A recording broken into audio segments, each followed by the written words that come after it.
Imagine un peu. En ce moment même, tu regardes le ciel nocturne et cette faible lueur qui frappe ta rétine vient en réalité de l'aube des temps. Mais cette lumière porte en elle une information impossible selon les lois de la physique. Normalement, tu devrais ressentir une chaleur chaotique, celle des douleurs de l'enfantement de l'univers. Mais ce que tu ressens, c'est un ordre calculé, glacial, qui te pénètre jusqu'aux os. La cosmologie telle que nous la connaissons fait faillite ici. On nous a enseigné que durant les 400 millions premières années de l'univers, il n'y avait que du simple gaz d'hydrogène. Pourtant, lorsque le télescope James Webb a observé la galaxie Glass Z13, il y a vu quelque chose qui ne devrait pas être là. Du carbone, de l'oxygène et du fer. C'est un paradoxe équivalent à trouver un smartphone en état de marche lors de fouilles dans l'Égypte antique. De plus, les données de mars 2024 murmurent que cette construction est toujours en cours. L'univers pourrait-il être un projet d'ingénierie finement ajusté plutôt qu'une explosion aveugle? Si c'est le cas, qui en est l'architecte? Les réponses sont dérangeantes, mais inévitables. On entre dans le système. Partie 1. La lumière de l'impossible. Imagine. Tu es dans le jardin de ta maison. La nuit est fraîche et silencieuse. Quand tu lèves la tête vers cette obscurité infinie, tu ne regardes pas un vide, mais un livre de souvenirs. Ces lumières scintillantes que tu vois ne sont pas là, en cet instant. Ce sont des fantômes du passé. Lorsqu'un rayon de lumière d'une étoile atteint ta pupille, ce photon achève un voyage solitaire. Un périple de milliers, peut-être de millions d'années, qui prend fin à cette seconde précise sur ta rétine. Quand nous regardons le ciel, nous ne voyons pas l'espace, mais le temps. Et plus nous regardons loin, plus nous allons profond, plus nous allons loin dans le passé. Mais parfois, un message venu de ces profondeurs nous demande de réécrire toute l'histoire que nous connaissons. Pas hier soir, mais il y a un souffle de temps à l'échelle du calendrier cosmique. Un tel message nous est parvenu. Du coin le plus sombre, le plus lointain de l'univers, une lumière qui ne devrait pas exister a brillé.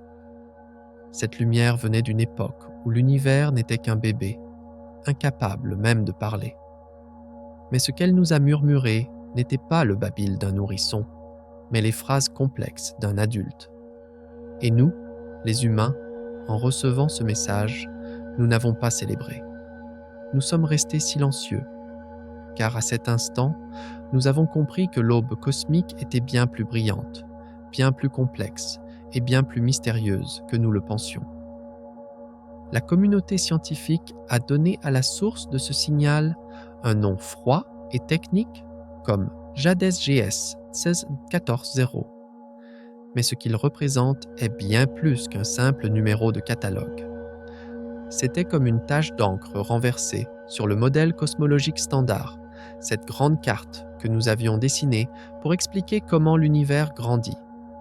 Lorsque le télescope spatial James Webb, l'œil le plus cher et le plus sensible que l'humanité ait jamais lancé dans l'espace, a capté cette lumière, les calendriers indiquaient l'année 2024. Mais le lieu que le télescope observait datait de seulement 290 millions d'années après le Big Bang. Arrêtons-nous un instant pour réfléchir. Nous savons que l'univers a 13,8 milliards d'années. 290 millions d'années, c'est un clin d'œil cosmique. À cette époque, l'univers aurait dû n'être qu'une soupe d'hydrogène en refroidissement. Les étoiles commençaient à peine à naître et les galaxies n'étaient que des ébauches. C'est ce que nos théories nous disaient. C'est ce qui était écrit dans nos livres. Mais quand les données sont apparues à l'écran, ce que nous avions en face de nous n'était pas une ébauche. C'était une galaxie brillante, massive et étonnamment mature. À l'intérieur de cette galaxie, il n'y avait pas seulement de l'hydrogène et de l'hélium, mais des traces d'oxygène.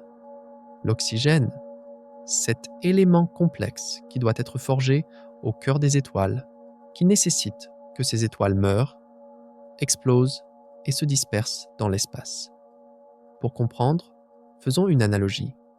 Tu es sur un site de fouilles archéologiques dans les déserts d'Égypte. Sous le sable, tu ouvres le tombeau d'un pharaon datant d'il y a 4000 ans. À quoi t'attends-tu à l'intérieur? Des poteries, des papyrus, peut-être des bijoux en or. Mais en dégageant le sable, tu te retrouves avec un smartphone en état de marche, l'écran allumé et connecté à Internet. Ce n'est pas seulement surprenant, c'est une impossibilité qui t'oblige à brûler ton livre d'histoire et à le réécrire. Ce que le James Webb a trouvé ce jour-là, c'était un smartphone cosmique. Tout comme trouver une technologie moderne dans une tombe antique, nous avons trouvé une galaxie adulte dans le berceau de l'univers.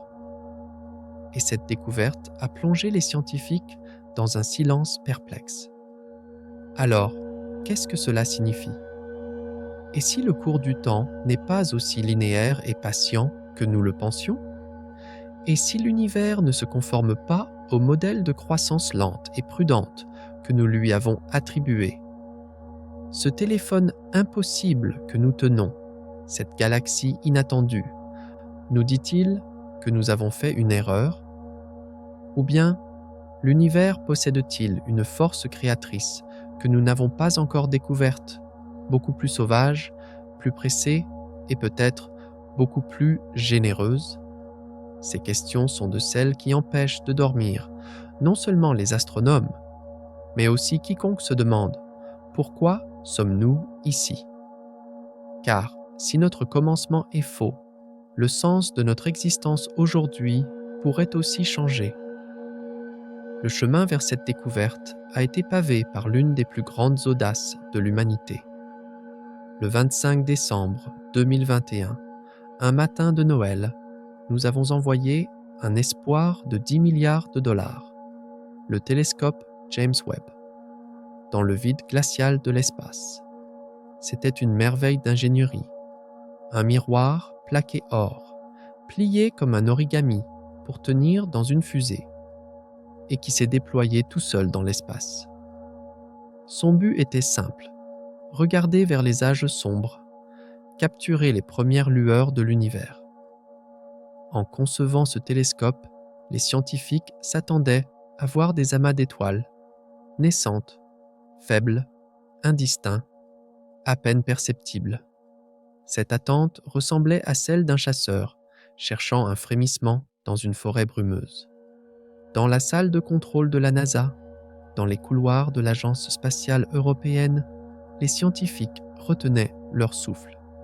Et quand le moment attendu est arrivé, ce n'est pas un léger frémissement qui est apparu dans la brume, mais la lumière éblouissante d'un projecteur. Lorsque les données ont commencé à affluer, une première vague de déni s'est propagée. Ce doit être une erreur de calibrage, ont-ils dit. Nous avons fait une erreur de calcul quelque part, car l'alternative, que les données soient correctes, était bien plus effrayante. Les données nous disaient ceci: Jades GS Z14-0 et d'autres galaxies découvertes comme elle, telles que Glass Z13, étaient 10 la fois, peut-être 100 fois, plus brillantes que ce qui était théoriquement possible. Leur masse était bien supérieure à la quantité de gaz qu'un univers de cet âge aurait pu rassembler. C'était comme si l'univers avait triché, comme si quelqu'un avait avancé l'horloge cosmique. Le processus de maturation galactique, qui devrait normalement prendre des milliards d'années, avait été condensé en quelques centaines de millions d'années. C'était comme voir un enfant atteindre l'âge adulte et se laisser pousser la barbe en une semaine. Et nous, face à cette croissance rapide, nous avons vérifié et revérifié les données, impuissants. Mais les chiffres ne mentaient pas. Cette lumière était là. Cet oxygène était là. Cette masse courbait l'espace-temps par sa gravité. Et à ce moment-là, une tension mentale profonde a commencé, bien au-delà de la simple curiosité scientifique. Si ces galaxies étaient assez réelles, et elles le sont, alors il y avait une pièce manquante dans notre compréhension du temps et de la formation. Le modèle standard, cet ensemble de règles que nous considérions comme la constitution de l'univers, commençait à se fissurer sous le poids de ces nouvelles données. Imagine un bâtiment. Ses fondations sont solides, ses piliers sont robustes. Mais soudain, on place sur le toit une charge que le bâtiment ne peut supporter, un piano à queue gigantesque. Le bâtiment ne s'est pas encore effondré, mais des fissures apparaissent sur les murs. Le James Webb a trouvé le piano qui a ouvert ces fissures dans notre modèle cosmique. Pour comprendre la situation, pense à un puzzle. Tu as des milliers de pièces et toutes forment un ciel bleu. Mais soudain, de la boîte sort une pièce d'un rouge éclatant. Que fais-tu? Penses-tu que la pièce est tombée dans la boîte par erreur? Ou que l'image que tu reconstitues n'est pas celle que tu croyais? Ces points rouges que le James Webb a trouvés sont les pièces les plus dissonantes, les plus dérangeantes, mais peut-être les plus importantes du puzzle cosmique. Alors, qu'est-ce qui est vrai? Nos théories ou nos yeux? Nos yeux, c'est-à-dire nos télescopes, nous disent « il y a quelque chose d'énorme ici ». Nos théories, elles, disent « impossible, ce n'est pas encore le moment ». Cette contradiction a donné naissance à l'une des crises les plus passionnantes de l'histoire de la science. Peut-être que le problème ne vient ni du télescope, ni des étoiles, mais de notre concept de croissance. Peut-être que l'univers n'est pas le jardinier patient que nous imaginions. Peut-être qu'il n'est pas celui qui sème des graines et attend, mais un artiste fou qui force la terre, repousse les limites et brise les règles. Qu'est-ce que cela nous dit sur l'univers? Cette question nous amène non seulement sur les rivages de la physique, mais aussi sur ceux de la philosophie. Si l'univers a produit les briques de la vie, l'oxygène, le carbone, les métaux, bien plus tôt, avec une hâte bien plus grande que nous le pensions. Pour qui était cette hâte? Pourquoi s'est-il si vite inondé de lumière au lieu de rester dans l'obscurité? Sommes-nous, humains, des observateurs apparus par hasard au bord de l'univers? Ou sommes-nous les invités attendus, des milliards d'années plus tard, de cette grande, rapide et efficace production? À l'échelle cosmique, cette découverte ne nous diminue pas. Au contraire, elle rend notre histoire encore plus dramatique. Nous sommes assis sur les cendres d'une époque jugée impossible. Nous portons l'héritage de ces galaxies précoces, de ces géants sans règles. Le fer dans nos veines, l'oxygène dans notre souffle, tout cela pourrait être un cadeau de cette période précoce et rapide. La croissance si rapide de l'univers était peut-être pour que nous puissions, aujourd'hui, poser ces questions. Et peut-être que la vraie question, c'est la suivante. Si le début est si différent, ce que nous pensions savoir sur la fin de l'histoire pourrait-il aussi changer? Maintenant, ferme les yeux. Imagine que tu es dans une pièce d'une obscurité totale. Le silence est si intense que tu entends les battements de ton propre cœur. Ce sont les âges sombres après le Big Bang. Pas de lumière, seulement du potentiel. Et soudain, imagine que tu es illuminé, non pas par la flamme tremblotante d'une bougie, mais par l'explosion d'un projecteur de stade géant en plein visage. Tes yeux sont éblouis, ta perception est ébranlée. À la place de l'aube douce que tu attendais, tu rencontres un soleil de midi aveuglant, violent et magnifique. C'est exactement ce qu'a ressenti le télescope James Webb en levant le rideau sur l'univers. Cette lumière soudaine, cet éclat inattendu, ce n'était pas juste un amas d'étoiles, C'était le cri de l'univers disant « Je suis là et je suis bien plus puissant que vous ne le pensez ». Cette lumière était déjà fatiguée quand elle nous a atteints. Pendant 13 milliards d'années, elle s'est étirée dans le tissu de l'univers, en expansion, s'est décalée vers le rouge, s'est affaiblie. Mais le message qu'elle portait était toujours clair. Et ce message était comme un coup de tonnerre résonnant dans le silence. Dans cette partie, nous avons vu la lumière de l'impossible. Nous avons demandé ce que ce téléphone faisait dans le désert. Et au lieu de réponse, nous nous sommes retrouvés avec des questions encore plus grandes. Pourquoi l'enfance de l'univers avait-elle la maturité d'un adulte? Comment ces masses gigantesques se sont-elles assemblées en si peu de temps? Le silence des scientifiques est sur le point de se briser, car la phase de déni est terminée. Il est maintenant temps de faire face. Mais pour comprendre cela, nous devons d'abord examiner de plus près la panique derrière ce silence, cette grande crise qui secoue le monde scientifique.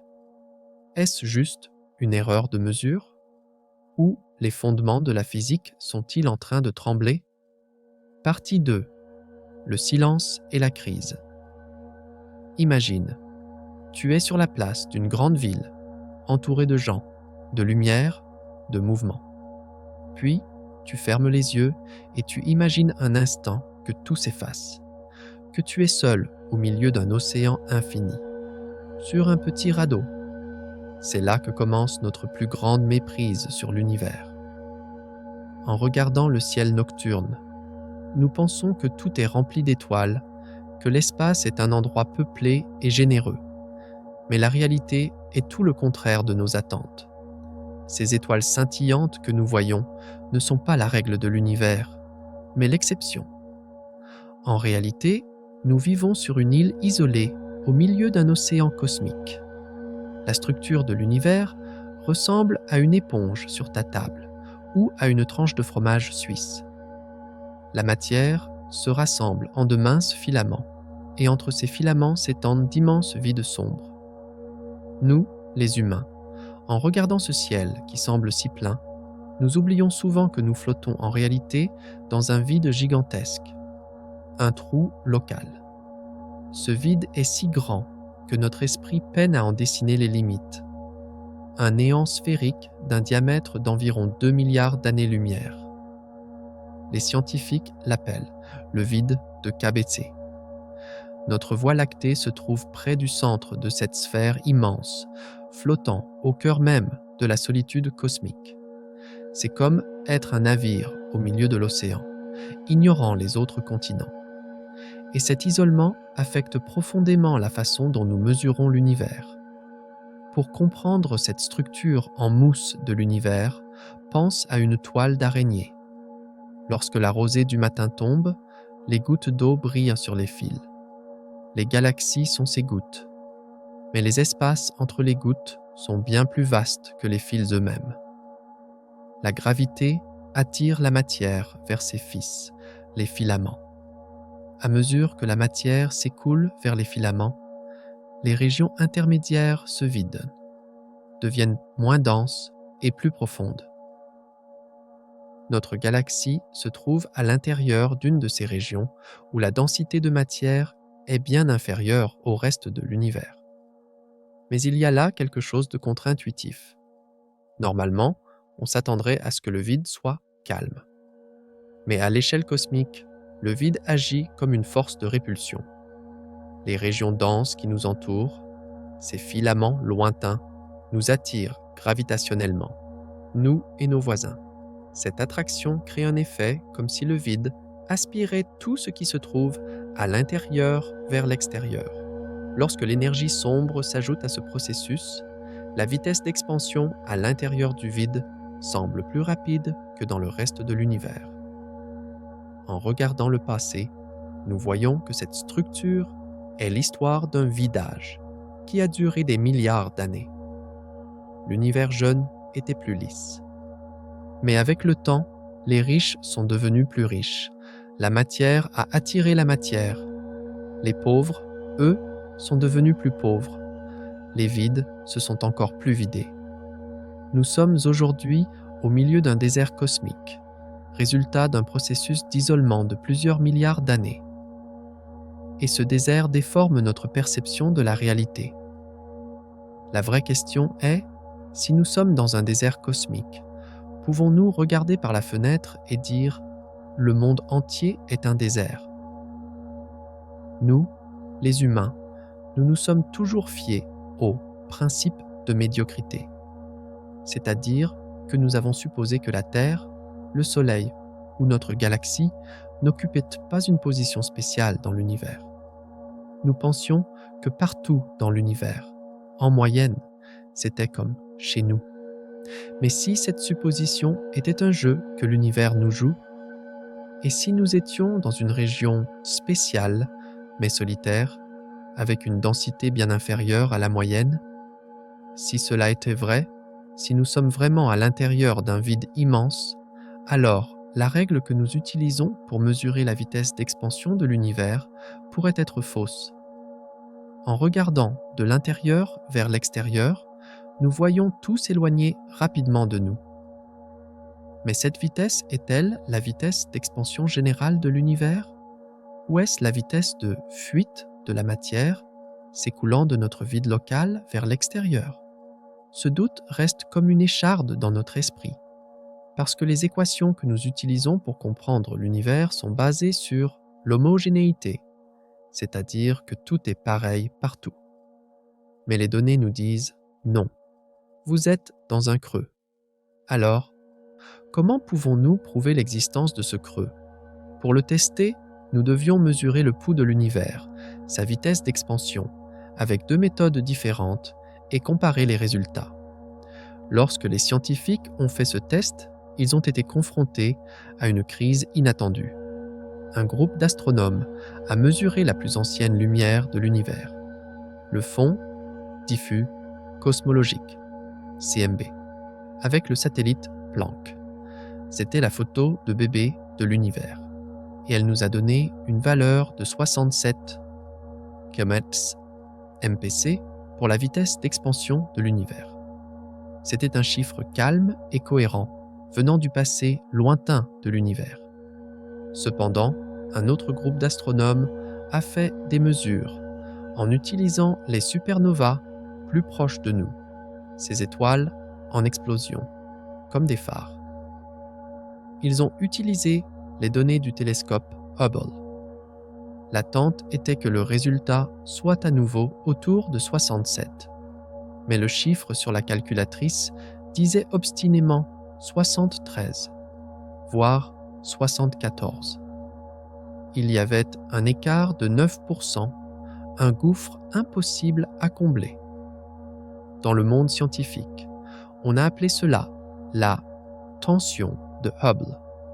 Mais en réalité, c'était une façon polie de dire « nous ne savons pas où nous sommes ». Pourquoi cette différence est-elle si importante? Parce qu'une erreur de 9% en cosmologie n'est pas un détail, c'est une catastrophe. Cela signifie soit que nous avons mal calculé l'âge de l'univers, soit qu'il y a quelque chose que nous ne savons pas dans les lois fondamentales de la physique. Si nous sommes à l'intérieur du vide de KBC, la raison de cette différence est simple. La matière dans notre environnement local est attirée vers les régions denses à l'extérieur du vide, ce qui fait que l'expansion locale semble plus rapide. Autrement dit, la mesure de 73 est correcte, mais seulement pour notre quartier. L'univers dans son ensemble pourrait s'étendre plus tranquillement à une vitesse de 67. Le tableau qui se présente à nous est le suivant. Soit les lois de la physique que nous connaissons sont incomplètes et il existe une mystérieuse énergie sombre précoce que nous n'avons pas encore découverte dans l'univers. Soit nous vivons dans une région de la carte cosmique beaucoup plus vide, beaucoup plus isolée que nous le pensions. Les deux options sont dérangeantes. La première met notre esprit à l'épreuve. La seconde ébranle notre ego. l'univers aurait dû être partout pareil. Le principe cosmologique nous le disait. Mais la nature ne se soucie pas de nos préférences philosophiques. Remettre en question ce principe, c'est comme tester l'un des piliers fondamentaux d'un bâtiment. Si l'univers n'est pas homogène, si nous sommes piégés à l'intérieur d'une mousse gigantesque, alors nous devons recalibrer tout ce que nous observons. Le doute est un outil scientifique, mais ici, le doute cède lentement la place à une acceptation. Cette incohérence ne pouvait pas être une coïncidence statistique. Au début, on a dit « c'est peut-être une erreur d'un sigma », c'est-à-dire due au hasard. Puis, la différence est passée à 3 sigma. Aujourd'hui, elle est au niveau de 5 sigma. En langage statistique, cela signifie certitude. Ce n'était même pas une chance sur 1 million. Cette différence est réelle. Ce vide est réel. Et nous vivons au milieu de cette statistique qui semble impossible. Pour comprendre cela, suivons un fil qui s'étend du monde quantique au monde cosmique. Aux premiers instants de l'univers, il y avait des fluctuations quantiques microscopiques, de minuscules différences d'énergie. Des milliards d'années d'expansion ont transformé ces différences microscopiques en structures cosmiques gigantesques. Ces petits points moins denses sont devenus les vides de milliards d'années-lumière de diamètre d'aujourd'hui. L'univers est comme une pâte qui lève dans un four. Les bulles de levure à l'intérieur de la pâte se dilatent, grandissent et se repoussent les unes les autres. Nous sommes un grain de farine microscopique à l'intérieur de l'une de ces bulles d'air en expansion. Les parois de la bulle s'éloignent de nous et nous nous retrouvons au centre du vide, face à une solitude grandissante. Cette situation n'est pas seulement un problème de physique, c'est aussi une énigme existentielle. Être à l'intérieur de la bulle ne nous empêche peut-être pas de voir l'extérieur, mais cela rend difficile l'interprétation de ce que nous voyons. Et maintenant, en regardant l'architecture de ce vide, de ce néant gigantesque, nous sommes confrontés à une nouvelle question. Est-ce une conception de l'univers ou une conséquence inévitable du chaos? La structure en mousse cosmique est la forme de compactage la plus efficace de la nature. Ce motif, que nous voyons partout, des alvéoles d'abeilles aux bulles de savon, se retrouve également aux plus grandes échelles de l'univers. Dans ce motif, les vides ne sont pas des erreurs, mais la structure elle-même.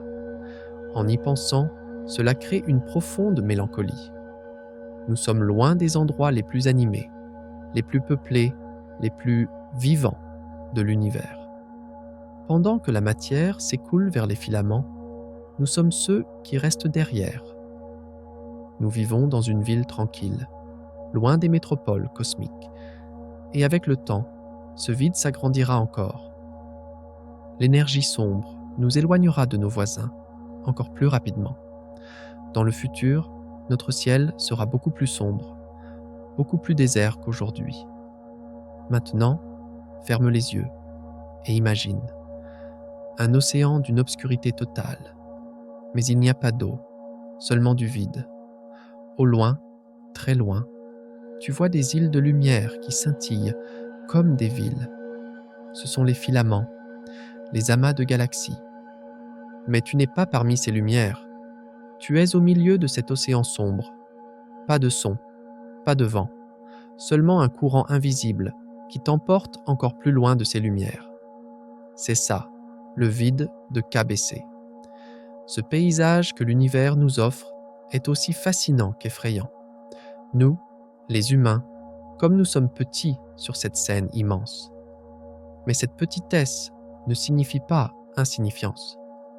Au contraire, en un point si isolé, au milieu d'un si grand vide, posséder un esprit capable de comprendre la structure de l'univers, c'est un miracle en soi. Dans ce silence, nous essayons d'écouter la voix même de l'univers. Dans cette partie, Nous avons appris que la texture de l'univers n'est pas un drap plat, mais une structure trouée, mousseuse et complexe. Nous avons vu que l'endroit où nous vivons pourrait être un vide immense qui déforme nos mesures, notre perception du temps et notre réalité.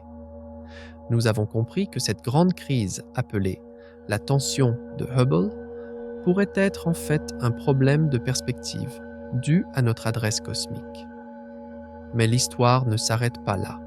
Si nous sommes à l'intérieur d'un vide et que ce vide affecte la lumière, la matière et notre perception, se pourrait-il que ces galaxies impossibles que nous voyons avec nos télescopes soient aussi une illusion? Alors, comment ce vide affecte-t-il nos observations?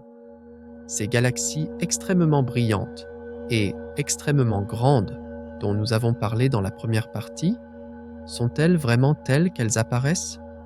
Ou est-ce que ce vide cosmique et les jeux d'optique qu'il crée nous trompent? Mais pour comprendre cela, nous devons d'abord nous pencher sur l'effet de ce trou sur nos mesures, sur la lumière elle-même et sur la possibilité de cette illusion. Partie 3. L'illusion et la masse. Imagine que tu es au sommet d'une montagne. En regardant la ville en contrebas, les maisons ressemblent à des boîtes d'allumettes, les voitures à des fourmis.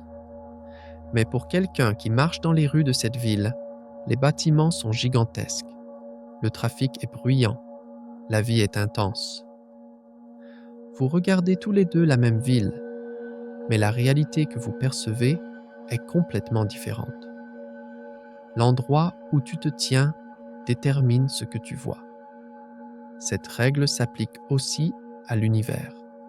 Nous ne voyons pas l'univers de l'extérieur, d'un point de vue divin, mais de l'intérieur, par la fenêtre d'une petite planète bleue.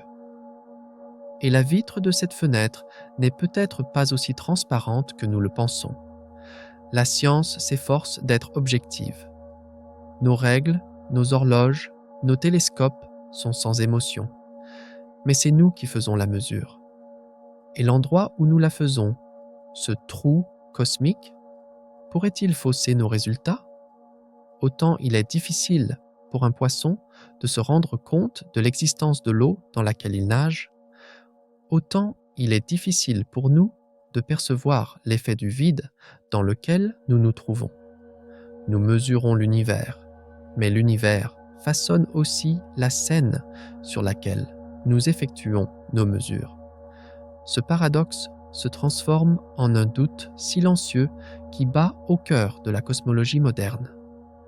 Si nous sommes à l'intérieur d'un vide immense, d'un creux où la densité de matière est faible, ces galaxies lointaines que nous observons avec nos télescopes sont-elles vraiment là où elles semblent être?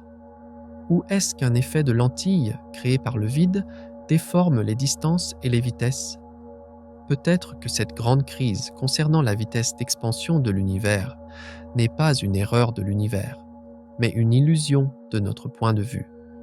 Pour comprendre cela, nous devons examiner de plus près ce nombre magique que nous appelons la constante de Hubble. Ce nombre nous dit à quelle vitesse l'univers s'étend, c'est-à-dire à quelle vitesse une galaxie s'éloigne de nous. C'est le pouls de l'univers.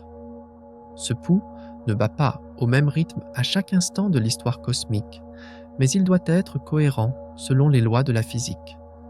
Si nous connaissons ce nombre correctement, nous pouvons calculer l'âge de l'univers, son destin et même sa fin. C'est pourquoi, pour les astronomes, ce nombre est comme le Saint Graal. Le problème, c'est que lorsque nous utilisons deux méthodes différentes pour mesurer ce pouls, nous obtenons deux résultats différents. La première méthode vient de l'univers proche. Les astronomes utilisent les supernovas de type Ia dans les galaxies voisines. Ces étoiles en explosion sont les chandelles standards de l'univers. Leur luminosité est toujours la même. Nous pouvons donc savoir exactement à quelle distance elles se trouvent. Cette méthode nous dit « L'univers s'étend très rapidement. Le nombre est 73. » La deuxième méthode vient de l'univers lointain. c'est-à-dire du début des temps. Le fond diffus cosmologique, CMB, est la photo de bébé de l'univers. Cette lumière date d'il y a 13,8 milliards d'années, d'une époque où l'univers était encore chaud et dense. Lorsque le satellite Planck a mesuré cette lumière, il nous a brossé un tableau beaucoup plus calme. L'univers s'étend plus lentement. Le nombre est 67. Le même univers. Les mêmes lois de la physique, mais deux résultats différents. La différence est de 9%. À première vue, cela peut paraître peu. Une erreur de 9% lors de vos courses est sans importance. Mais une erreur de 9% dans la construction d'un pont signifie son effondrement. En cosmologie, cette différence est l'équivalent mathématique de dire « nous ne comprenons pas l'univers ». Nous nous attendions à ce que ces deux nombres coïncident. La réalité nous a frappés comme une gifle avec cette incohérence. Alors, à qui faire confiance? À cet univers du passé, calme et en expansion lente, ou à l'univers d'aujourd'hui, rapide et pressé? C'est une crise de confiance. Nous pensons que la science est basée sur la certitude, mais nos règles les plus précises se contredisent. C'est comme s'il y avait un défaut de couture caché quelque part dans le tissu du temps ou de l'espace, et que nous ayons posé le doigt dessus. C'est là que l'hypothèse de la distorsion locale, c'est-à-dire l'idée du vide de KBC, entre en scène. Si nous sommes vraiment à l'intérieur d'un vide immense, cette différence de 9% n'est pas une erreur, mais une conséquence. La matière à l'intérieur du vide est attirée vers les régions denses à l'extérieur. Cette attraction fait que les galaxies locales s'éloignent de nous plus rapidement. La mesure de 73 est donc une vitesse locale, valable uniquement pour notre quartier. L'univers dans son ensemble pourrait s'étendre à la vitesse de 67, comme le suggère la lumière lointaine du CMB. Cette idée est à la fois réconfortante et effrayante. Réconfortante, car elle sauve la physique. Nous n'avons pas besoin d'inventer de nouvelles particules ou des énergies exotiques. Effrayante, car elle nous prive d'une vérité universelle. Notre réalité n'est peut-être pas la réalité de l'univers. La vitesse que nous voyons n'est qu'un paysage vu de notre fenêtre. Pour tester cela, nous devons regarder dans les profondeurs de l'univers, à des distances où même la lumière se fatigue.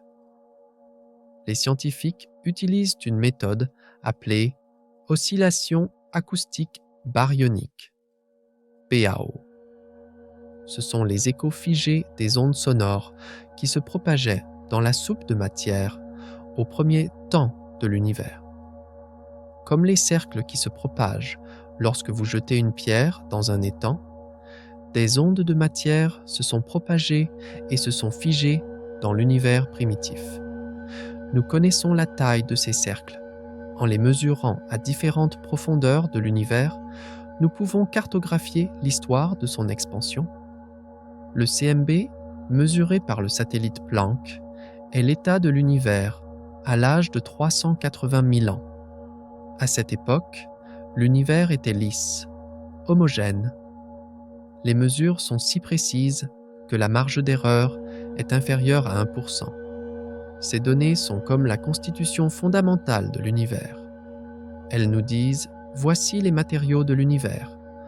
Sa vitesse d'expansion devrait être celle-ci. D'un autre côté, le télescope Hubble et maintenant le James Webb observent les supernovas dans l'univers proche. Adam Rees et son équipe ont rendu ces mesures si précises qu'ils ont réduit la marge d'erreur.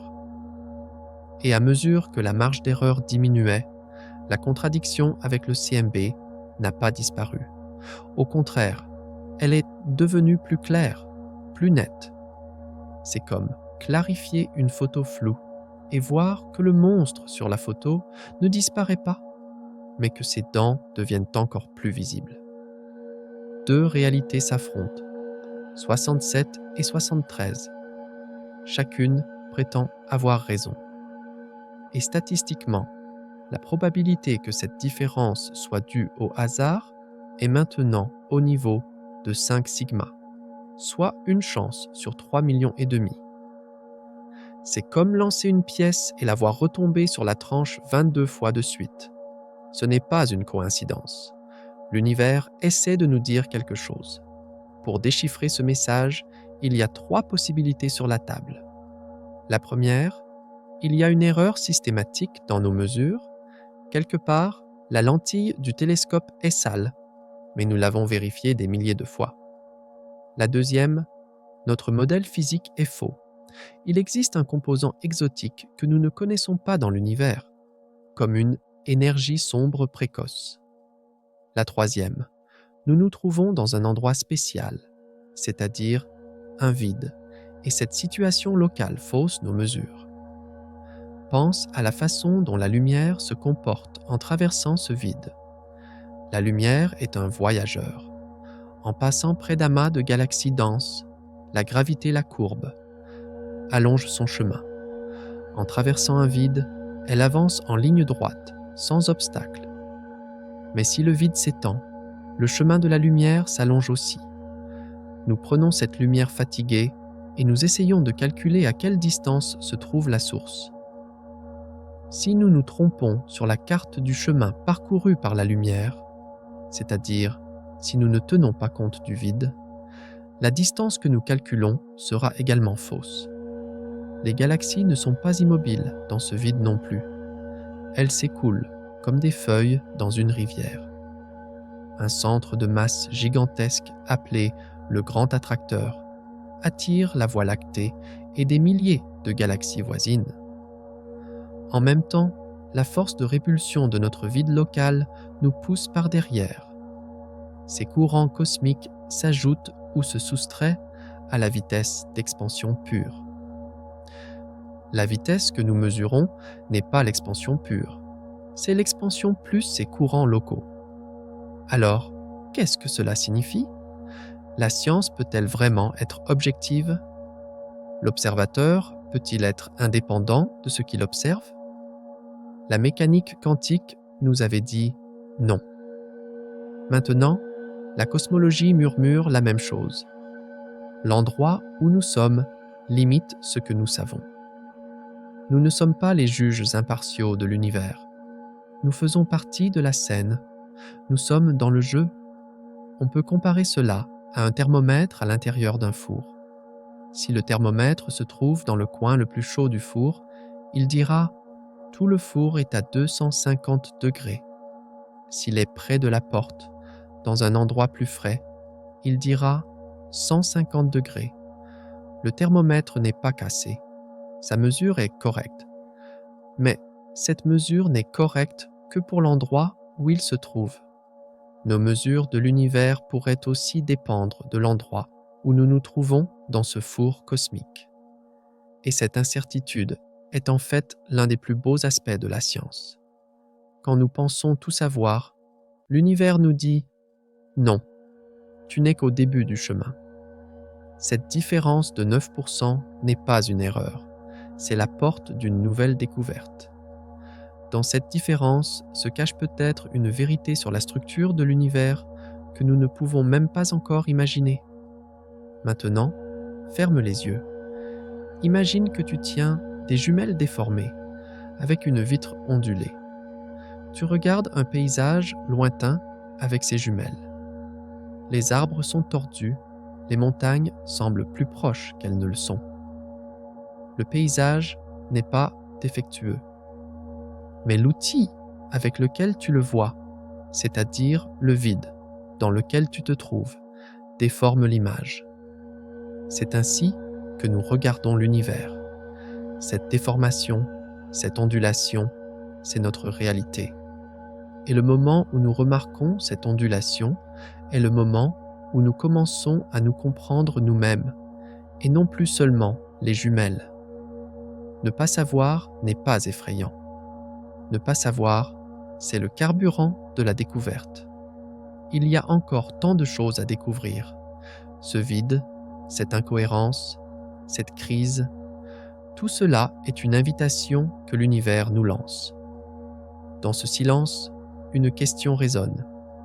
Si nos observations sont affectées par une distorsion locale, par un vide, et que nous l'avons remarqué, alors que disent nos théories, comment ces équations parfaites sur le papier font-elles face à cette réalité désordonnée, trouée, imparfaite? Si nos observations sont vraiment affectées par une distorsion locale, que disent nos théories? Mais pour comprendre cela, nous devons d'abord examiner les hypothèses fondamentales des théories de l'univers. Partie 4. Les petits points rouges. Imagine que tu es au dernier étage d'un immeuble et qu'en regardant le sol, tu réalises que le béton sur lequel tu te tiens est en fait une fine plaque de verre. Ce vide que tu ressens à cet instant, ce vertige, cette insécurité, la cosmologie moderne vit exactement ce moment de vertige. Les hypothèses les plus fondamentales sur lesquelles nous nous sommes appuyés pendant des siècles, à savoir la platitude et l'uniformité de l'univers, commencent à se fissurer sous nos pieds. Nous pensions que l'univers était un sol solide, mais peut-être marchons-nous sur une fine couche de glace. Cette secousse n'est pas seulement une erreur de mesure, c'est une remise en question de notre façon de comprendre l'univers, c'est-à-dire de nos axiomes. En science, les axiomes sont des points de départ dont la vérité n'est pas discutée. L'univers est le même partout, le principe cosmologique, était notre plus grand axiome. Mais les données du télescope James Webb nous murmurent. Et si c'était faux? Et si l'univers n'était pas le même partout? Et si nous étions dans une région exceptionnelle où les règles fonctionnent différemment? Cette question nous amène à un carrefour dangereux. Si notre axiome est faux, nous devons accepter l'une des deux options. Soit les lois de la physique que nous connaissons ne sont pas universelles, soit nous occupons une position spéciale dans l'univers. Ces deux options font frissonner les scientifiques. L'une détruit l'universalité de la science, l'autre pourrait nous ramener à cette vieille arrogance géocentrique. Quel chemin allons-nous prendre? Le principe cosmologique est en fait une idée très simple et élégante. À grande échelle, où que vous soyez dans l'univers, le paysage devrait être le même. C'est comme être au milieu d'un océan. Quelle que soit la direction dans laquelle vous regardez, vous ne voyez que de l'eau et l'horizon. Ce principe est la pierre angulaire de notre science depuis Copernic. Copernic nous a dit « La Terre n'est pas spéciale ». Il a dit « Le Soleil n'est pas spécial ». Il a dit « Notre galaxie n'est pas spéciale ». Cette leçon d'humilité nous a déplacés du centre de l'univers vers un coin ordinaire et a permis à la science de progresser. Cependant, l'histoire montre que même les plus grandes leçons doivent parfois être remises en question. Copernic nous a chassés du centre, oui. Mais si ce coin ordinaire où il nous a placés n'était en fait pas si ordinaire que ça? L'existence du vide de KBC défie cette humilité historique. Nous ne sommes pas dans un endroit ordinaire. Nous sommes à l'intérieur d'un creux gigantesque où la densité de matière est environ la moitié de la moyenne de l'univers. Ce n'est pas comme être au milieu de l'océan, mais à l'intérieur d'une bulle d'air géante dans l'océan. Le paysage n'est pas le même. La physique pourrait ne pas se ressentir de la même manière. Cette contradiction crée une tension mentale. D'un côté, des siècles d'accumulation du principe de médiocrité. De l'autre, la situation spéciale que nous montrent nos télescopes. Les données ne correspondent pas à notre principe. Et en science, lorsque les données et la croyance s'affrontent, ce sont toujours les données qui l'emportent. Mais cette fois, la victoire des données pourrait détruire les fondements de notre compréhension. Pour comprendre l'ampleur de cette destruction, nous devons nous tourner vers les mathématiques, ce langage froid et précis. Les statistiques nous tracent les limites du hasard. Si vous lancez une pièce en l'air et qu'elle tombe 100 fois de suite sur face, vous ne dites pas « quelle chance j'ai. Vous dites, cette pièce est truquée. Selon le modèle standard de l'univers, la probabilité que nous nous trouvions dans un vide aussi gigantesque que le nôtre est si faible que même le mot impossible ne suffit pas. Si nous sommes vraiment à l'intérieur d'un tel vide, cette situation nous fait entendre le murmure du principe anthropique. Ce principe répond à la question « Pourquoi l'univers est-il ainsi ?» parce que nous sommes ici pour l'observer. Autrement dit, si nous n'étions pas dans ce coin spécial de l'univers, peut-être que des formes de vie intelligentes, capables de poser ces questions, n'auraient pas pu se développer. Peut-être que la vie n'est possible que dans de tels vides, dans ces baies tranquilles. Cette pensée nous rend à nouveau spéciaux, mais cette fois par une nécessité scientifique. Alors, que disent exactement les statistiques ? Est-ce juste une faible probabilité ou un miracle mathématique ? Les scientifiques utilisent la valeur sigma, S, pour mesurer cet écart. Sigma indique la probabilité qu'un résultat soit dû au hasard.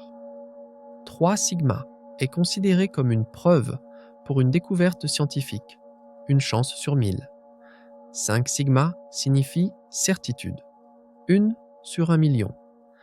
Dans notre cas, selon le modèle standard lambda CDM, la différence entre la probabilité que nous vivions dans un tel vide et les observations réelles atteint le niveau de 10 sigma.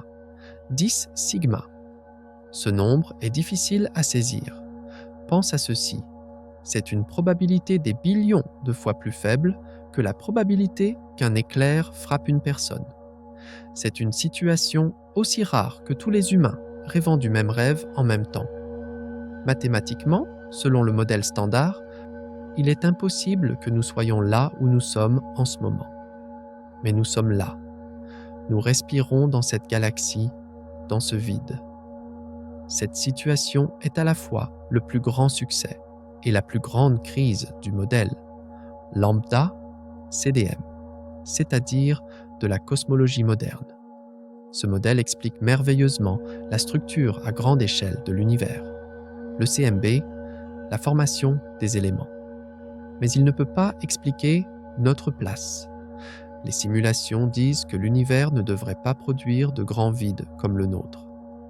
Mais la réalité contredit les simulations. À ce stade, les scientifiques envisagent même des théories comme la gravité modifiée, MOND, qui osent changer les lois de Newton. Peut-être que la matière noire n'existe pas et que la gravité se comporte simplement différemment à grande échelle. Ces théories pourraient expliquer plus naturellement des structures comme le vide de KBC et les vitesses de rotation des galaxies. Cependant, elles ont aussi du mal à expliquer le CMB. Chaque théorie a donc ses défauts, et il n'y a pas de solution parfaite. Le dilemme se précise. Soit les lois de la physique que nous connaissons, gravité, relativité générale, sont incomplètes ou fausses à grande échelle. Soit nous avons gagné à une loterie cosmique. Parmi des billions de positions possibles dans l'univers, nous sommes tombés sur la plus rare, la plus inattendue, la plus impossible. Les deux options donnent le vertige. Les deux nous ramènent à ce sentiment de vertige. Utilisons une métaphore de loterie pour comprendre cette situation. La probabilité de gagner le gros lot à une loterie est d'1 sur 1 million. Mais vous savez que quelqu'un va gagner. Pour la personne qui gagne, c'est un miracle. Mais pour le système, c'est un événement ordinaire. Peut-être que nous sommes ce billet gagnant. Il y a des billions de galaxies dans l'univers. Et peut-être que la vie intelligente, les observateurs, ne peut apparaître que dans des vides spéciaux comme le nôtre. Dans ce cas, notre présence ici n'est pas un hasard, mais une nécessité, parce que sinon, il n'y aurait personne pour poser la question. Pense à l'ironie. Pour maintenir notre objectivité scientifique, pour défendre que l'univers est partout le même, nous devons en fait accepter que nous sommes dans un endroit spécial. pour résoudre la tension de Hubble, pour sauver la physique, nous devons renoncer à notre propre banalité. Cela peut sembler trahir l'héritage de Copernic, mais peut-être que la véritable humilité est d'accepter l'endroit où l'univers nous a placés, aussi étrange soit-il. Alors, que signifie cette position spéciale, ce sentiment d'être élu? Est-ce juste une nécessité mathématique ou y a-t-il un sens plus profond, plus philosophique? Être spécial implique-t-il une responsabilité? Ou est-ce simplement le résultat d'un jet de dés cosmiques? Si nous sommes dans un coin rare de l'univers optimisé pour la vie, qu'est-ce que cela nous dit sur l'univers? Peut-être que l'univers n'est pas aussi hospitalier que nous le pensions. Peut-être que la vie est une fleur fragile qui ne peut s'épanouir que dans des pores abrités, calmes et vides comme celui-ci. Et nous sommes à l'intérieur d'une serre rare qui protège cette fleur. Ici, nous entrons dans le cycle vertigineux du principe anthropique. Nous sommes ici parce que c'est le seul endroit où nous pourrions être. Cette logique ressemble plus à une acceptation philosophique qu'à une explication scientifique. Mais il ne semble pas y avoir d'autre moyen de franchir ce mur de 10 sigma. En tant qu'observateurs, nous choisissons ce que nous observons, car nous ne pouvons exister que dans les conditions que nous avons choisies, ou qui nous ont choisis. Cette tension oppose l'humilité et l'arrogance. Dire « nous sommes spéciaux » est arrogant. Mais dire « nous sommes ici par hasard » revient à ignorer une donnée de 10 sigma. Peut-être que la bonne posture se situe quelque part entre les deux. Nous sommes dans un endroit spécial, mais cela ne vient pas de notre supériorité, mais de la diversité de l'univers. Maintenant, ferme les yeux. Imagine un nombre infini de bulles d'univers, des billions de possibilités différentes, certaines très denses, certaines très chaudes, certaines à la durée de vie très courte. Et dans cet océan infini, tu ouvres les yeux dans une seule, toute petite bulle où les conditions sont exactement comme les nôtres. Tu regardes autour de toi et tu te demandes « Pourquoi ici ?» La réponse est cachée dans le silence, parce que tu ne pouvais être nulle part ailleurs. Cette solitude est aussi belle que mélancolique. Nous sommes la seule réponse, oui, réussie, après des billions de tentatives infructueuses. Nous sommes chanceux, oui, seuls, peut-être, mais nous existons. Et notre existence défie cette impossibilité statistique. Ne pas savoir est une belle chose. L'incertitude est le carburant de la découverte. Même si nous sentons le sol trembler sous nos pieds en ce moment, ce tremblement de terre n'est pas là pour nous détruire, mais pour nous donner l'opportunité de construire des fondations plus solides. Les crises théoriques sont les douleurs de croissance de la science. Dans cette partie, nous avons vu comment les lois fondamentales de l'univers et notre place entrent en conflit. Nous avons compris comment cette impossibilité de 10 sigma nous a amenés à un carrefour. Nous avons entendu les limites du modèle lambda CDM et les murmures des alternatives. Cependant, au-delà des théories, que se passe-t-il réellement? Lorsque nous levons la tête des équations sur papier et que nous regardons à nouveau ce vide, ces galaxies, que voyons-nous? Quel est le destin des galaxies à l'intérieur de ce vide spécial? Seront-elles aussi seules que nous? Mais pour comprendre cela, nous devons d'abord nous pencher sur le destin des galaxies dans ce vide, sur la future carte de l'univers. Partie 5. Le fleuve cosmique et le voyage. Imagine que tu es dans un train. Tu es assis dans ton fauteuil, tu lis un livre, tu sirotes ton café. Si on te demandait « Que fais-tu » tu répondrais « Je suis assis ». Mais en réalité, tu traverses des continents à l'intérieur d'une boîte en métal filant à 300 km/h. L'immobilité est souvent une erreur de perspective. La même règle s'applique à l'univers. Ces étoiles fixes et immobiles que nous voyons dans le ciel la nuit font en réalité partie d'un gigantesque fleuve cosmique qui s'écoule à une vitesse prodigieuse. Nous et nos voisins, notre galaxie, nous ne faisons pas que tourner, nous migrons également. Ce n'est pas un mouvement aléatoire, comme une feuille emportée par le vent.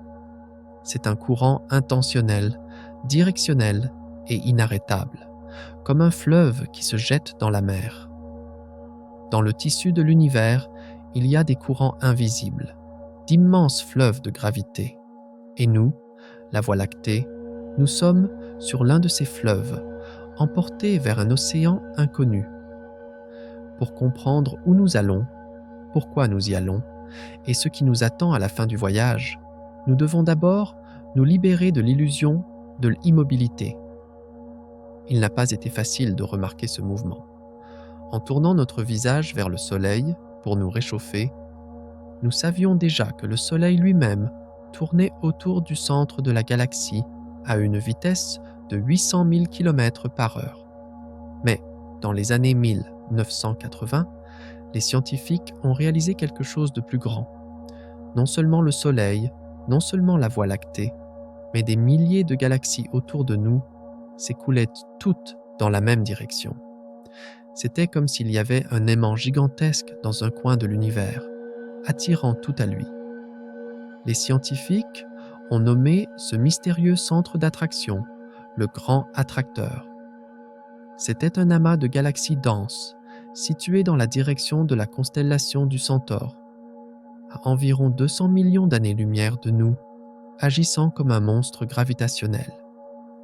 Sa masse était si grande qu'il pouvait attirer des galaxies situées à des millions d'années-lumière. Mais l'histoire ne s'est pas arrêtée là. En 2014, les scientifiques ont dessiné une carte encore plus grande et ont compris que même le Grand Attracteur n'était qu'une étape. La véritable structure était un superamas gigantesque de 500 millions d'années-lumière de large, nommé l'Aniakea. L'Aniakea, en hawaïen, cela signifie « paradis incommensurable ». Ce nom convient parfaitement à la magnificence de la structure.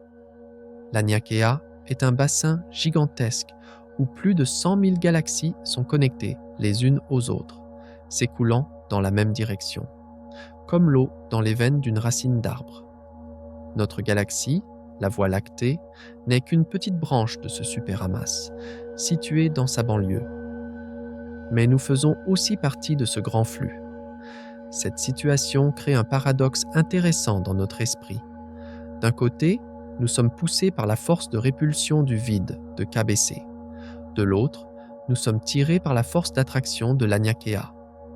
Un vent cosmique nous emporte d'un désert isolé vers une vallée peuplée. Ce mouvement bidirectionnel montre à quel point l'univers est dynamique, vivant. Les vides repoussent, les amas attirent. L'univers est comme un organisme qui respire constamment, qui pompe du sang. Alors, qui sommes-nous dans ce tableau? Nous sommes les passagers d'une migration cosmique.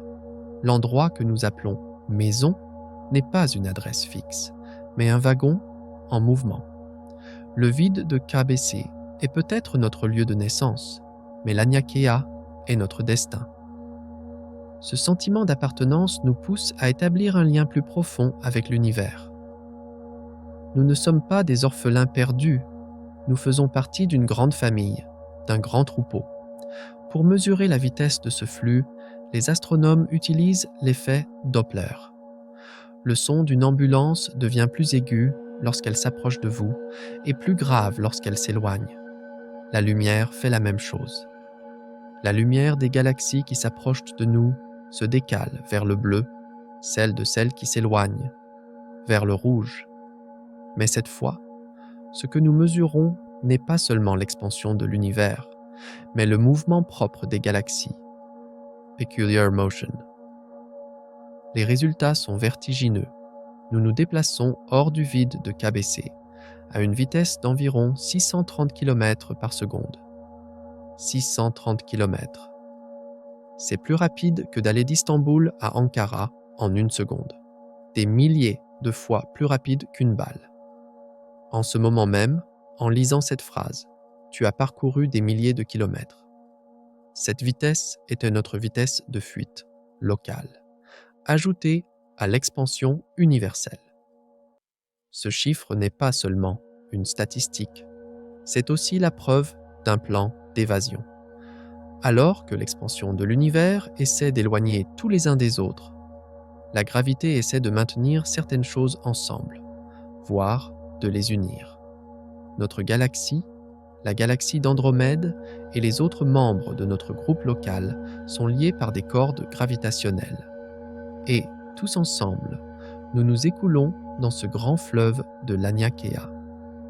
Lorsque les observations cartographient ce flux, le paysage qui apparaît ressemble à un système nerveux ou à un bassin fluvial.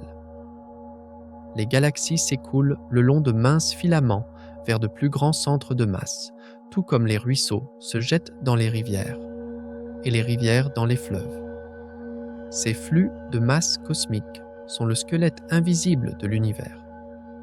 La matière se déplace le long de ce squelette, s'accumule et forme de nouvelles structures. Ce mouvement a deux facettes. D'une part, nous fuyons ce vide désert. C'est une fuite. D'autre part, nous nous dirigeons vers une plus grande communauté, vers le cœur de l'Aniakea. C'est une migration. La fuite évoque la peur, la migration, l'espoir. Peut-être ne sommes-nous pas des réfugiés cosmiques, mais des explorateurs cosmiques. Nous ne savons pas ce que nous trouverons là où nous allons. Mais nous devons y aller, car c'est la nature de l'univers, s'écouler. En y pensant, cet état de mouvement constant procure une étrange paix. Rester figé à un endroit, ne pas changer, c'est en fait la mort. Vivre, c'est bouger. Une feuille emportée par une rivière ne se demande pas « Pourquoi suis-je emporté ?» Elle profite simplement du courant, admire le paysage. Nous aussi, en tant que petits passagers sur notre galaxie, nous devons faire confiance au courant de ce fleuve cosmique. Lorsque nous ajoutons la dimension du temps, ce voyage devient encore plus épique. Ce mouvement a commencé il y a des milliards d'années et se poursuivra pendant des milliards d'années encore. Dans le passé, nous étions plus profondément dans le vide. Dans le futur, nous nous rapprocherons peut-être encore plus de ce cœur dense de l'Aniakea. Mais l'expansion accélérée de l'univers, l'énergie sombre, pourrait empêcher cette rencontre. Peut-être que l'attraction de l'Aniakea ne suffira pas à vaincre l'expansion de l'univers et que nous resterons suspendus dans ce fleuve pour l'éternité. Mais ce n'est pas l'arrivée qui compte, c'est le voyage lui-même. Maintenant, ferme les yeux. Sur un fond de velours noir, imagine des millions de grains de poussière brillants. Chacun de ces grains est une galaxie, et tous sont emportés dans la même direction par un vent invisible. Ils dessinent des courbes, forment des tourbillons, s'écoulant vers une gigantesque cascade de lumière. Tu es sur l'un de ces grains de poussière, un point minuscule. Avec les autres galaxies autour de toi, tu es engagé dans une danse silencieuse, déterminée et élégante. C'est l'Aniakea, ta maison, ton fleuve. Cette vision nous rappelle que nous sommes des nomades. Tout au long de l'histoire de l'humanité, les nomades n'appartenaient pas à la Terre, mais à la route. C'est aussi notre identité cosmique. Nous n'avons pas de coordonnées fixes. L'univers change constamment, et nous changeons avec lui. Trouver la paix dans cette incertitude est une sagesse. Dire « l'univers était mon foyer » est moins proche de la réalité que de dire « l'univers était mon chemin » et nous devrions être reconnaissants. Heureusement que nous vivons maintenant, à cette époque de l'univers. Car, dans des milliards d'années, l'expansion de l'univers s'accélérera tellement que la lumière des autres galaxies s'éloignera de nous et notre ciel s'assombrira. Nous sommes actuellement dans un âge d'or où nous pouvons voir la magnifique structure de l'Aniakea, distinguer les galaxies voisines, cartographier ce grand flux. Nous regardons par la plus belle fenêtre de l'histoire cosmique. Dans cette partie, nous avons vu que l'univers que nous pensions statique est en fait un fleuve qui coule à flot. Nous avons compris que nous faisons partie de ce grand voyage migratoire du vide de KBC à l'Aniakea. Nous avons mesuré notre vitesse, tracé notre route et ressenti la paix au sein de ce mouvement. Cependant, chaque voyage a un horizon, chaque fleuve une limite. Nous nous écoulons, oui. Mais ce flux durera-t-il éternellement? L'expansion de l'univers assèchera-t-elle le lit de ce fleuve? La question du futur nous taraude. Nous bougeons maintenant, et après? Où ce fleuve nous mènera-t-il? Où son lit s'assèchera-t-il? Mais pour comprendre cela, nous devons d'abord nous pencher sur les limites du flux cosmique, c'est-à-dire les horizons de l'univers et sa fin inévitable. Partie 6. Les limites et les horizons. Tu te souviens de ce moment, quand tu étais enfant, où tu pensais que le bout de ta rue était la fin du monde? Tourner ce coin était le premier grand pas vers l'inconnu. En grandissant, nos frontières se sont élargies, de la rue au quartier, du quartier à la ville, de la ville au continent. Mais l'enfant curieux en nous n'a jamais vraiment grandi. Il a toujours continué à demander « Qu'y a-t-il au-delà » Maintenant, en levant la tête vers l'univers, nous posons la même question.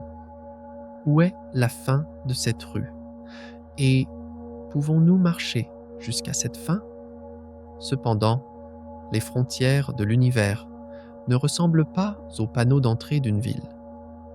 Il y a deux types de frontières, celle qui est dessinée sur une carte et celle que nos pieds peuvent atteindre. Avec nos yeux, nous pouvons voir à des milliards d'années de distance, jusqu'au début des temps.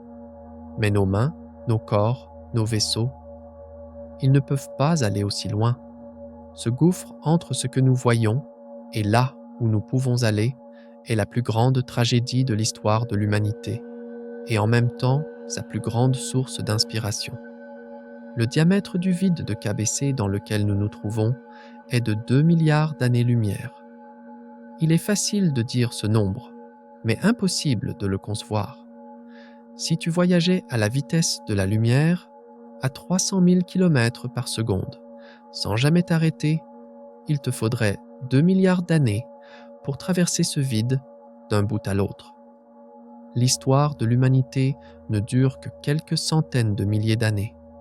Même les dinosaures ont disparu il y a 65 millions d'années. 2 milliards d'années. C'est une durée qui dépasse la vie d'une espèce biologique et même la vie d'une étoile. La frontière de ce vide n'est pas seulement une distance, c'est un temps infranchissable.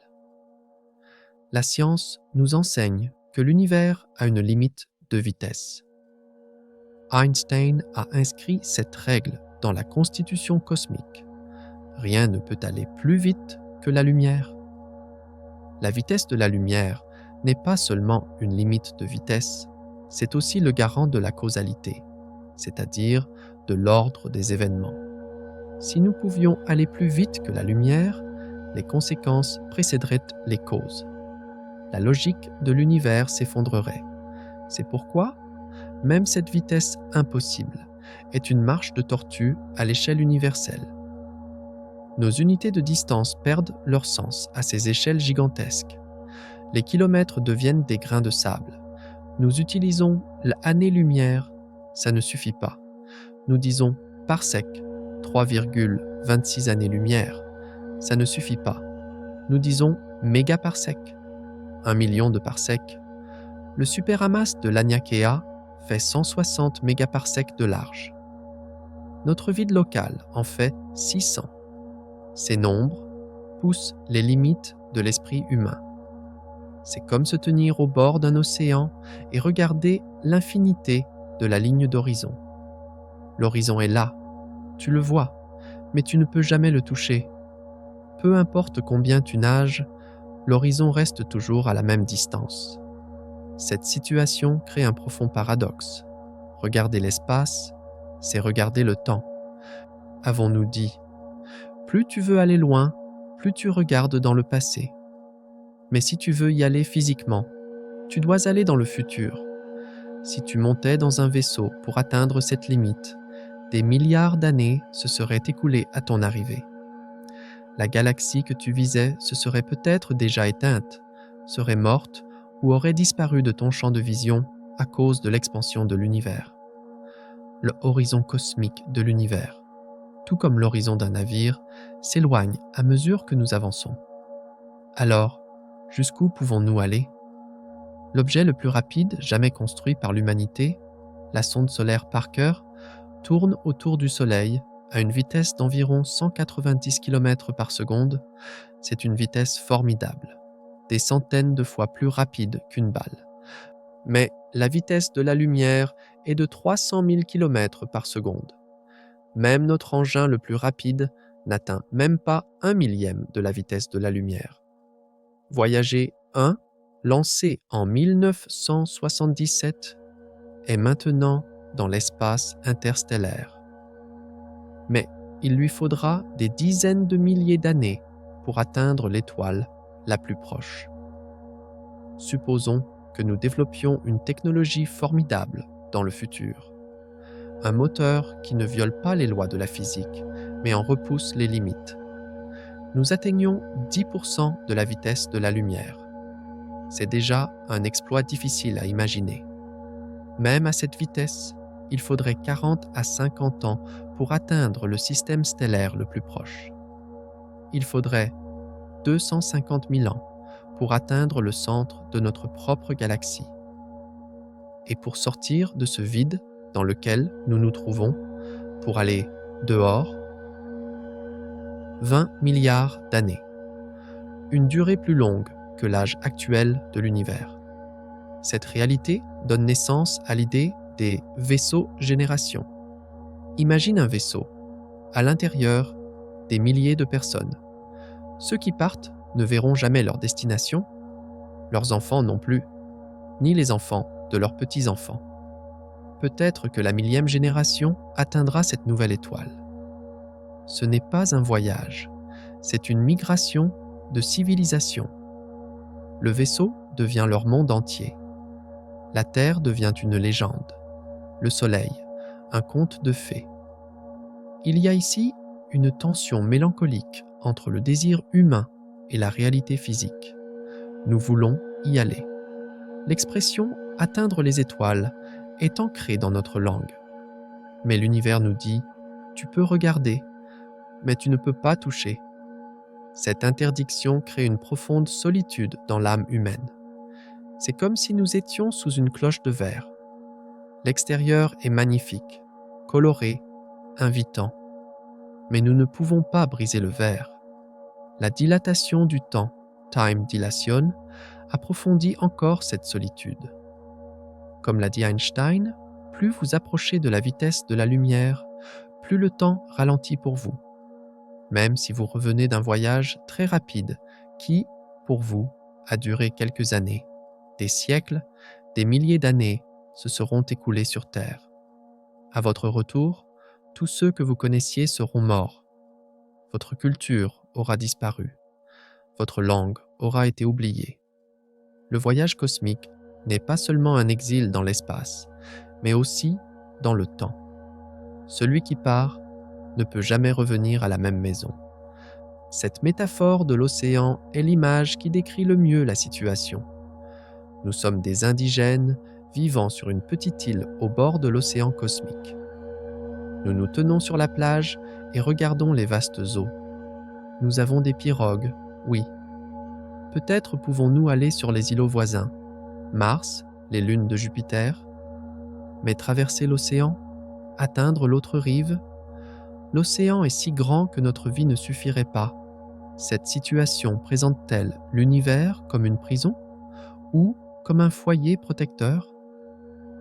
Les frontières du vide de KBC pourraient-elles être les remparts qui nous protègent du chaos universel sauvage dense et dangereux de l'extérieur, peut-être que cet isolement fournit la tranquillité nécessaire au développement de la vie.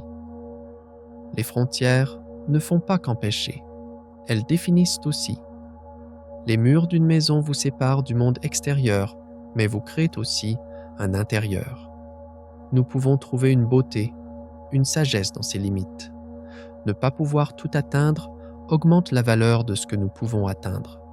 Si nous pouvions aller partout, instantanément, aucun endroit n'aurait d'importance. La distance engendre le désir. La difficulté augmente la valeur. Ces échelles gigantesques de l'univers nous enseignent nos propres limites, notre propre fragilité. Maintenant, ferme les yeux. Imagine que tu es au bord d'une plage. Sous tes pieds, le sable humide. Devant toi, un océan infini. La ligne d'horizon, cette fine ligne où le ciel et la mer se rejoignent, te murmure à la fois une invitation et un avertissement. C'est ta maison, dit-elle. C'est ta zone de sécurité. Regarde vers l'avant, imagine, mais apprécie la valeur de cette terre sur laquelle tes pieds reposent. Il y a des endroits où nous ne pouvons pas aller. Oui, l'accepter apporte la paix. Ce vide de 2 milliards d'années-lumière de diamètre peut être un fossé que nous ne pouvons pas franchir. Mais cela ne signifie pas que notre travail ici, à l'intérieur de ce fossé, est terminé. Au contraire, lorsque le lointain devient inaccessible, le proche devient encore plus important. Nous sommes ici, dans cette galaxie, dans ce système solaire, sur cette planète bleue. Chaque instant ici, chaque souffle est un miracle qui scintille dans ce vide infini. Ne pas pouvoir aller loin ne signifie pas ne pas pouvoir voir la beauté proche. Peut-être que les plus grandes découvertes ne se trouvent pas à des années-lumière, mais juste à côté de nous. Dans cette partie, nous avons touché les murs de l'univers. Nous avons appris que nos limites physiques sont bien plus étroites que nos rêves. Nous avons vu que la vitesse de la lumière est un gardien infranchissable et que le temps est une distance impitoyable. Mais en même temps, nous avons senti que ces limites nous créent un espace sûr, un foyer. Même si les frontières du vide sont inaccessibles, n'avons-nous pas un voisin plus proche? N'y a-t-il pas d'autre monde, pas si loin, juste devant notre porte? Mais pour comprendre cela, nous devons d'abord nous tourner vers les systèmes stellaires proches, c'est-à-dire notre arrière-cour cosmique. Partie 7. Les voisins proches. Voisins. Quand on entend ce mot, on pense à un visage familier dont on peut sonner à la porte, à qui on peut demander une tasse de sucre, dont on voit la lumière le soir. Sur Terre, le voisinage est le son derrière le mur. Mais sur la carte cosmique, le voisinage est une distance que même la lumière met des années à parcourir. Pourtant, dans cette obscurité infinie de l'univers, cette lumière la plus proche de nous est notre premier pas. Et la destination de ce pas est claire. Alpha du Centaure. Lorsque nous tournons le dos au Soleil, c'est le premier arrêt qui brille dans l'obscurité. Alpha du Centaure n'est pas une seule étoile. C'est une piste de danse à 3 étoiles. 2 grandes étoiles, Alpha Centauri A et B, valsent l'une autour de l'autre en 80 ans. Un peu plus loin, le membre le plus petit et le plus faible du groupe, Proxima du Centaure, les observe de loin comme un enfant timide. C'est cette petite étoile rouge qui est la plus proche de nous après le Soleil. La distance entre nous est de 4,24 années-lumière. Il est facile de prononcer ce nombre, mais le ressentir, c'est plus difficile. 4 années-lumière. La lumière parcourt 300 000 km par seconde. En un an, 9 500 milliards de kilomètres. Multipliez par 4 et vous obtenez 40 000 milliards de kilomètres. Un voyage qui prendrait des dizaines de milliers d'années, même avec notre fusée la plus rapide. Ce que nous appelons voisins de palier, à l'échelle cosmique, est à une distance plus grande que l'histoire de l'humanité. Est-ce de la proximité ou une blague cosmique? Cependant, ce qui nous excite à propos de ce système n'est pas seulement sa proximité. En 2016, nous avons découvert une planète en orbite autour de Proxima du Centaure. Proxima b, une planète rocheuse, un peu plus grande que la Terre. Et surtout, elle se trouve dans la zone habitable de son étoile, à cette distance magique où l'eau peut rester à l'état liquide. Notre voisin n'a pas seulement un jardin, il a peut-être des fleurs qui y poussent. Cette possibilité raccourcit dans notre esprit ces 40 000 milliards de kilomètres. Elle en fait non pas une distance, mais une destination. Cette situation crée un paradoxe mental. C'est notre plus proche voisin, mais il semble impossible de le toucher. Nous le voyons à l'œil nu dans le ciel, dans l'hémisphère sud, mais il faut 4 ans pour y envoyer un simple « bonjour ». Si vous décrochiez le téléphone et disiez « Allô », il faudrait attendre 8 ans pour recevoir une réponse.